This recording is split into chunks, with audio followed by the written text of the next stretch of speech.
So stop. Before you move to Las Vegas, you definitely want to consider some of these basic things.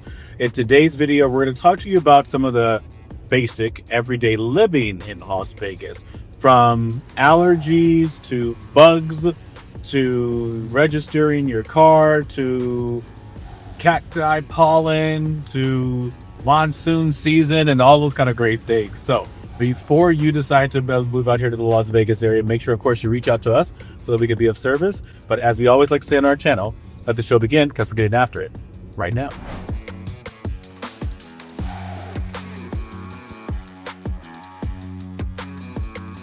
If this is your first time to our channel, please make sure you give us a thumbs up and you subscribe down below. In today's video, we are going to be talking to you some of the basic things. I just got off the phone with one of my clients, and one of the things they started asking me about was, talk to me about all these pests and things that we should be dealing with. I'm going to have snakes and spiders and scorpions and all those different types of things all around my house.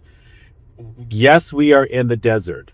Yes, you can go and find those things, but no, you're not necessarily going to have snakes and spiders and all that kind of stuff in your house. Now, when you move out here, you do want to get used to having basically a pest person come to your home, spray your house, make sure you don't have things like, I don't know, bugs and scorpions for sure. That's the big one that I had to get used to when I first got here. You do not get scorpions in your home. But at the same time, if I saw a scorpion around my place, maybe 3 times, maybe 4 times in the whole entire year, maybe I'll see a scorpion around my home. You do want to be very careful. Those little small ones can sort of punch the biggest, or can give you sort of the biggest punch, if you will. But no, you're not going to see scorpions run around your house. You're definitely not seeing snakes in your home. I haven't seen a snake in my home. Maybe you can see a little guard snake in your yard or something like that, but it's not very prevalent as far as all the different bugs and things you think you would find in a desert. When you go out to Red Rock, when you go out to, Valley of Fire, all those different places, sure, you can find more of those bugs. They're out there. It's the desert. You're out in public, you're out in nature and everything else, which is why I don't go out there too often. But nonetheless, no, you're not going to find bugs and things like that in your home. We do get some cicadas. I think they're called cicadas. It's those are the ones that make the big loud noise. Every now and then we can get some cicadas that come into our backyard, and we can definitely get some grasshoppers and sometimes some big ones. It seems like though we're getting some swarms every now and then, and that's usually right before our sort of kind of tropical monsoon craziness that comes through. But again, I find it to be a beautiful time because all of a sudden you get in this rain from the 80 degrees, 90 degrees, 100-degree weather, and you're getting things like, monsoon and these beautiful sort of torrential pour downs. We are somewhat known of having flooding in Las Vegas from the media, but the media gives you more of, those pockets of Las Vegas that tend to flood, and then everybody thinks all of a sudden Las Vegas is flooding. That's not happening. There's certain areas of Las Vegas you definitely want to make sure you're aware of. You do your homework on, make sure that you're not buying something in a flood zone and all those different types of things. So no, flooding isn't something that we frequently get all across Las Vegas. It does happen in some locations of Las Vegas, and you want to be aware of those particular locations. And definitely something for sure you want to be aware of is going to be a lot of construction here in the Las Vegas area. We have a lot of what and a lot of people jokingly call our state flower, which are our orange cones. And they're pretty prevalent throughout different areas of Las Vegas. I would say a lot of areas of Las Vegas. Now, the biggest thing is I always look at it as just expansion. We are growing. We have a lot of people moving here to the Las Vegas area, moving from California, moving here to Las Vegas, moving from Seattle, moving from those different areas. And so we do have a lot of expansion. You may even be able to see a little bit of expansion behind me as far as some of those orange cones that we've talked about. But again, I don't look at that as a negative. It's just wonderful expansion. And because we are growing, we're now close to 2.3 million people that live here in the Las Vegas Valley, anywhere from Las Vegas, Henderson, North Las Vegas. But again, that's expansion. So you'll get used to seeing a lot of our orange cones, and you want to make sure that you plan your driving accordingly if particular areas are shut down or rerouted or any of those different types of things. But I think most people that live in Las Vegas, we are used to seeing the orange cones around and seeing a little bit of slowdown for getting you sometimes from wherever you need to go. It is not at all, again, like major cities like Los Angeles or New York or anything like that as far as the traffic is concerned with. But again, you will see a lot of our state flowers, the orange colors. My name is Lavert Benefield, and I'm a real estate agent here in the Las Vegas, Nevada area. I have been in the Las Vegas market for now 20 years performing as a real estate agent, and we'd love the opportunity to see what we can do about earning your business. This is a really quick little insert here. We just want to make sure that you're looking at these two things in regards to what could also happen or what people aren't expecting when they move here to the Las Vegas area.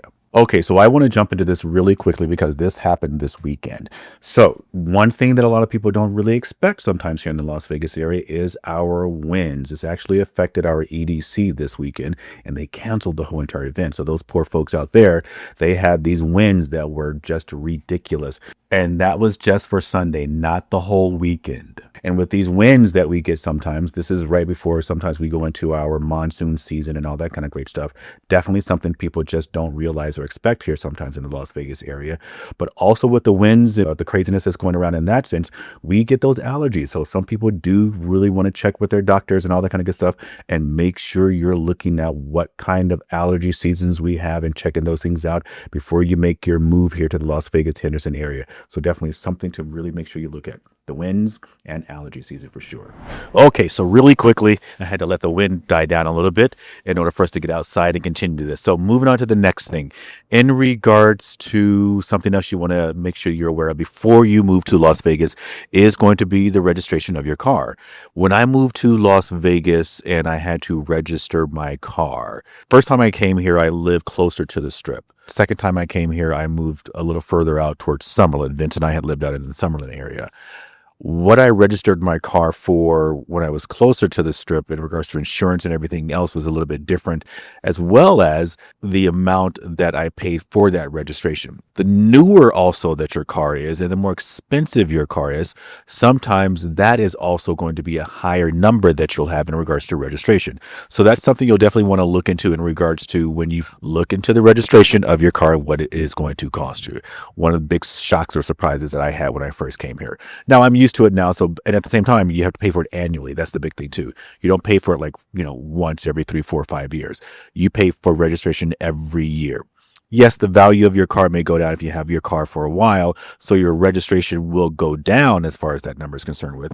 But I want you to be aware of that's very different here in Las Vegas as far as payment of registration. Okay, very different. And this one is very personal. This one can be depending on your personality. If you're a person that's very outgoing, if you enjoy being out in the community, if you enjoy participating in a lot of social things, a lot of social events, giving back to the community, all those different types of things, your experience in regards to how transient Vegas can be will be very different. Because for some people, making friends out this way it's very difficult. It's not something that they can easily do or what have you, because there are a lot of people that are in Las Vegas for a short period of time, out of Las Vegas for a short period of time.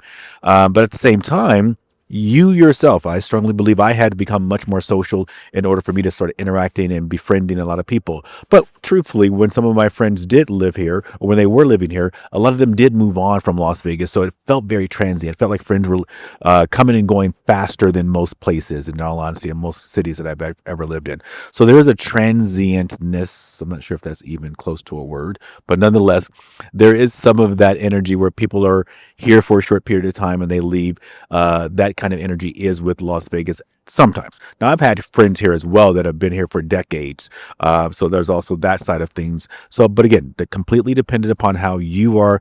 And definitely if you're more into the nightlife and those different types of things, there's nothing wrong with the nightlife. I'm just older. I'm just older guy, so I'm not really into the nightlife scene too tough. So if you're really doing the nightlife scene and you're trying to befriend a lot of people or keep those relationships, that can be a little tough because, again, I think that's a little bit more transient in that kind of arena, if you will, in that sense. So again, the transientness of Las Vegas is something that most people don't realize is happening here that you have to be aware of when you first move to the Las Vegas area. And when people think of neighborhoods and walkabilities, I want to walk to the store, I want to be able to grab my things, all that kind of good stuff. there's parts of Vegas that are really cute, really walkable, and there's a lot of Vegas that's not necessarily walkable. A lot of people, we have our cars. We have cars. You jump in your cars, you go to your thing, go to wherever you need to go to, and then you come back to your home. So you're going to be very reliant upon your car as far as getting around and doing things.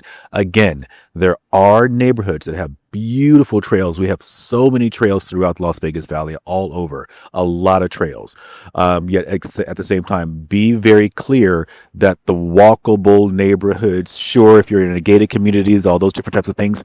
I'm not in a gated community, and we have some walkability in our neighborhood here, but there's parts of my neighborhood I wouldn't walk out into as well. But me being a New York boy, having lived in New York for a while, I don't mind that, one block looks great. All of a sudden, the next block looks like hold your purse, and the next block is beautiful and fantastic, and the next block is, oh my God, get me out of here. So there's a little bit of that mixed down here in certain areas, but there's also great, beautiful areas that are extremely walkable and that are very, very neighborhoody, suburban, and all those different types of things. But the blocks are long. So don't think there's just going to be one or two quick little blocks kind of thing.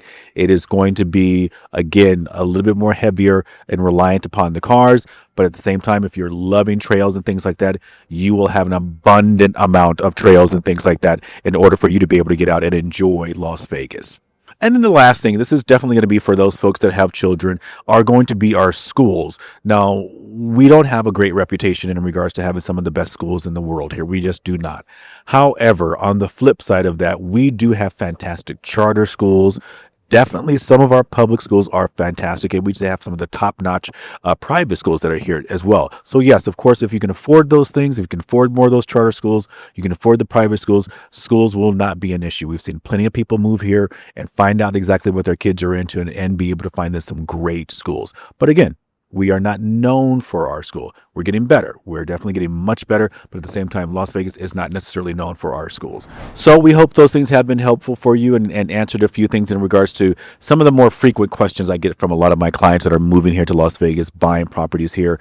Even my people within inside of Las Vegas, if they're moving from one area to another area, they may have some of these questions. What are the schools like in those particular areas? Is it walkable? All of those different types of things. Is it in a flood zone? All of that is something that we have received a lot of those questions, hence the reason we're making this video, hopefully to be able to help you guys and get some answers for you. So again, with that being said, give us a like, give us a thumbs up, share this video with other people, and we will see you in our next one. Take care.